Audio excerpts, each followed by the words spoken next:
Marvel, you did it again. I loved Falcon and the Winter Soldier.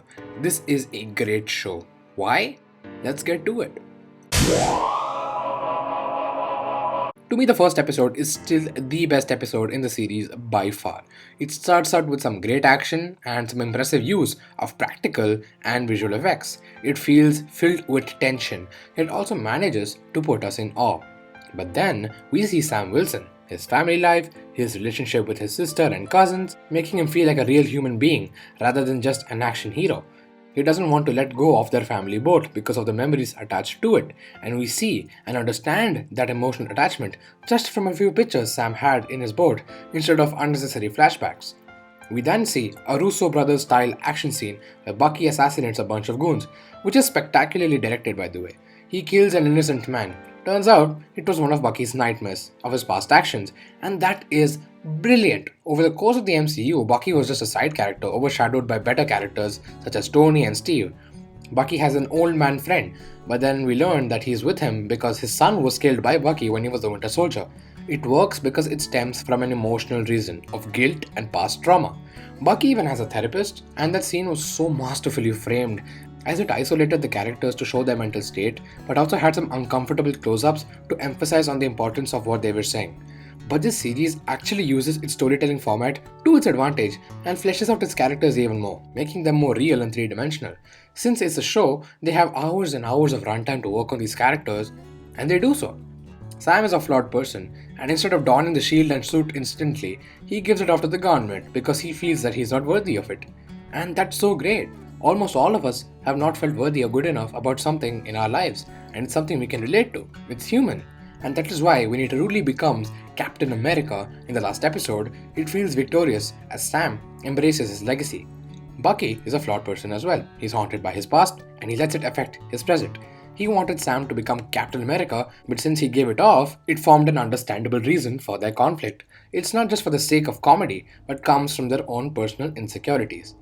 Now, let's get to John Walker. I know he was hated in the beginning by most people, but that was kind of the point.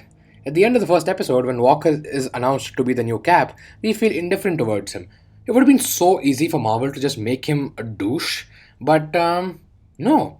In the beginning of the second episode, minutes before he's announced to be the new Cap, we actually see how he feels from his perspective. He's nervous, scared about what people might think about him. I love that the show takes its time with these new characters and gives them their own humanizing insecurities. Walker's progression too is that of a negative change arc. He starts out truthful and honest. He is no Steve Rogers, but he's not trying to be. He's trying to be the best Captain America he can be, and that is certainly admirable. But due to the frustration of Falcon and the Winter Soldier not cooperating with him and them always being ahead, his mental spiral makes sense. He loses patience and his temper as the episodes go by. He becomes more aggressive and brutal, and it finally culminates in a shockingly brutal and bloody scene where he kills one of the flag smashers. We get to see the blood spilled on the shield, almost going against what it was meant to symbolize. It was a visual understanding, instead of just showing blood for the sake of shock value. Zemo was also a fun addition. He was marvelized, so to speak, because he was also now funny, and his dance moves was, beyond glorious. Thank you, Marvel, for the one as Zemo cut. But he didn't play that much of an important role, according to me. I still liked him though. Seeing Isaiah's plotline was heartbreaking. It finally got to talk about problems related to the government and racial injustices in the Marvel Cinematic Universe.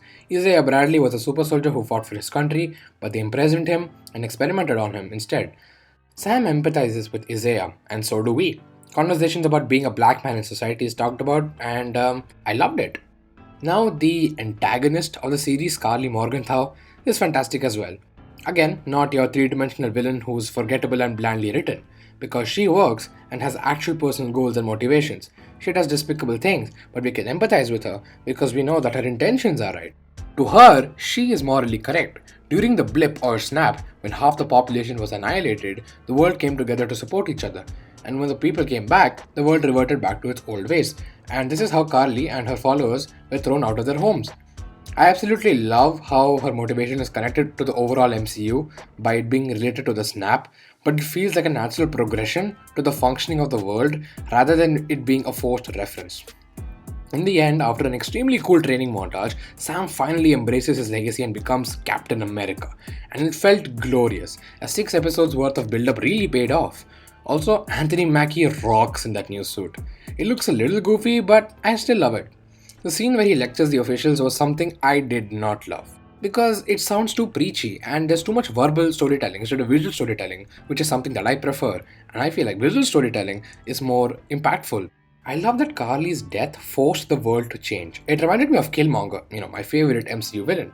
But in Black Panther, Killmonger's death felt like an actual impact. But here, it is reduced to a bunch of dialogue. And I'm not saying dialogue is bad, but because Sam literally lectures them, I was disappointed. Otherwise, I really like the final episode. Walker becomes the US agent like in the comics. Bucky reveals to his old man friend that he was the one who killed his son, although we don't get to see his reaction completely. Sharon Carter is the power broker, and our heroes become better people by coming together. I am so glad that this show turned out to be great. In some scenes, I know that it's CGI, so it took away from the scene because I know it's fake, but it wasn't very evident for the most part. Being honest, I'm not that immensely excited for Black Widow, and Shang-Chi looks pretty bland. And although I hope they're great, we don't know as of yet. But I love Falcon and the Winter Soldier, as it takes some new bold moves with its filmmaking choices, brings out brilliant performances from the whole cast, has nuanced writing, and has a heart. Thank you so much for watching.